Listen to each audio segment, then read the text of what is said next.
안녕하세요. 부동산에 대한 알짜 정보를 제공하는 나이스한 부동산 TV입니다. 네, 저번 영상에서 좀 웃으라는 얘기가 많아가지고 오늘 좀 웃으면서 영상 촬영해 보도록 하겠습니다. 부동산을 운영하다 보면 많은 분들과 얘기를 할 수 있는 기회가 생기는데요. 그 오시는 분들마다 부동산 시장에 대해서 의견이나 견해를 가지고 있으시더라고요. 저는 모든 분들의 의견과 견해를 존중합니다. 부동산이라는 게 개개인의 삶과 밀접한 연관이 있다 보니까 남들이 좋다고 해도 본인한테는 안 좋은 경우가 있을 수 있거든요. 그래서 아무리 남이 좋다고 해도 그분한테 안 좋은 영향을 끼칠 수 있다라고 하면 부동산 거래를 막는 편이라고 보시면 될 것 같습니다. 네, 오늘은 저희가 신축 빌라 분양에 대해서 얘기를 해보려고 하는데요. 얼마 전에 기사를 몇 개 읽게 되었는데, 우리나라 인구의 절반은 아파트에 살고 있는데, 절반은 아파트가 아닌 곳에 거주하고 있다는 내용이었는데요. 뭐, 아파트가 아니라고 하면, 뭐, 단독주택이라든지, 아니면 다가구 주택, 또는 빌라, 오피스텔 등이 될 수 있겠는데요. 아파트 같은 경우는 연식에서 많은 차이가 있을 수 있어요.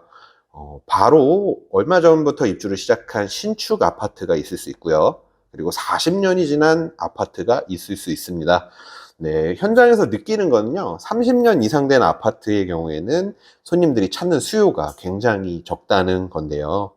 뭐 생활의 편리성 때문에 아파트를 가는 건데, 뭐 연식이 엄청 오래된 아파트는 주차 공간뿐만 아니라 집안 내부에 손볼 곳이 굉장히 많아져요. 뭐 누수라든지, 아니면 벽지가 뜯어진다든지, 아니면 녹이 슬어서 고쳐야 된다든지 하는 점들이 굉장히 많고요. 그래서 개개인의 성향에 따라서 신축으로 생활의 편리성을 누릴 수 있는 신축 분양도 같이 추천해 드리고 있습니다. 네, 신축 빌라는 신축 아파트보다는 확실히 저렴하다고 보시면 되세요. 뭐 오래된 아파트 가격이랑 비슷하지만 내부 컨디션 같은 경우는 오래된 아파트랑은 비교도 할 수가 없고요. 그리고 요새 이제 나오는 신축 빌라들은 예전 빌라들과 비교했을 때 내부에서도 굉장히 차이가 있을 수 있어요. 뭐 3룸 그리고 화장실 2개 구조는 기본이라고 보시면 되고, 내부에 집마다 다르긴 하지만 에어컨 또는 뭐 냉장고 등이 옵션으로 있는 집들도 있습니다. 뭐 그런 집에 가시게 되면은 이제 아파트 25평형보다는 훨씬 크고요. 그리고 30평형, 34평형 정도 되는 넓이까지도 보실 수가 있습니다. 더군다나 요새 신축 빌라는 주차 시설도 굉장히 잘 되어 있어서 세대당 한 대는 무조건 될 수 있게 해놨거든요. 그래서 주차 스트레스에서도 바로 해방되실 수 있는 물건들이 많습니다. 제가 20대 시절에 이제 전세, 월세 등을 살아보면서 2년에 한 번씩 되게 스트레스를 많이 겪었었는데요. 그 이사 비용이라든지 아니면 집을 구해야 되는 요소라든지도 스트레스를 받는데, 매달 나가는 이자나 월세 같은 것도 스트레스가 되었었고요. 이게 뭐 세입자들의 서러움이라고 할 수가 있겠죠. 근데 집을 세입자로 거주하는 것과 내 집에서 내가 집주인으로 거주하는 것에서는 두 개는 뭐 안정성이라는 면에서 굉장히 큰 차이가 있다고 보시면 될 것 같습니다. 뭐 물질적인 면에서도 집을 전월세로 사는 것과 비교를 해볼 수가 있겠죠.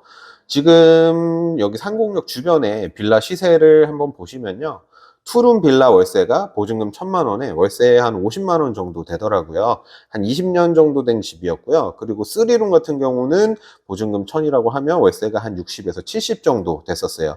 이것도 이제 20년 이상 된 집들이다 보니까 주차 공간은 뭐 굉장히 협소했고요. 그리고 내부 컨디션 같은 경우도 세월의 흔적을 막을 수는 없었습니다. 네. 그런데 이제 신축 빌라들은 대부분 2억대로 보시면 될 것 같아요. 2억대에서 이제 대출을 받게 되면은 월에 나가는 이자 비용이 한 70에서 80만 원 정도 된다고 보시면 될 것 같습니다. 가격이 저렴하면 이자도 확실히 덜 나가겠죠. 그리고 요즘 신축이라서 뭐 내부 컨디션은 말할 것도 없고요. 오히려 신축 아파트보다 좋은 경우들도 있습니다. 그 혼자 살 때는 여기저기 이사를 다닌다고 해도 스트레스가 좀 적을 거예요. 그러나 이제 가족이 늘어가면 늘어갈수록 이사에 대한 스트레스를 더 받게 되실 텐데요. 뭐 익숙해진 주변 환경이랑 그리고 동네 친구들을 어쩔 수 없이 버리고 떠나가야 되는 스트레스도 있을 수 있고요. 그리고 만약에 학교를 다니는 자녀분이 있으시다면 자녀분이 전학을 가야 되는 요소가 생길 수가 있어요. 그러면 이제 학교에 새롭게 적응을 해야 되는 것도 있고 학업에 대한 지장도 있기 때문에 이사를 웬만하면 안 하시려고 하시는 분들이 많거든요.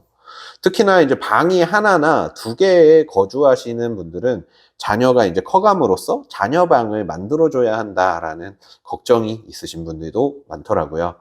네. 그래서 저는 현재 월세로 거주하고 계신데 더 집에 대한 스트레스가 많이 받으시거나 아니면 집을 더 키워서 가기를 원하시는 분들께 신축 빌라를 추천해 드리고 있습니다. 신축 빌라가 이제 위치가 좋고 주변 환경도 괜찮고 내부 컨디션까지 괜찮으면 가격 방어가 되기도 하거든요.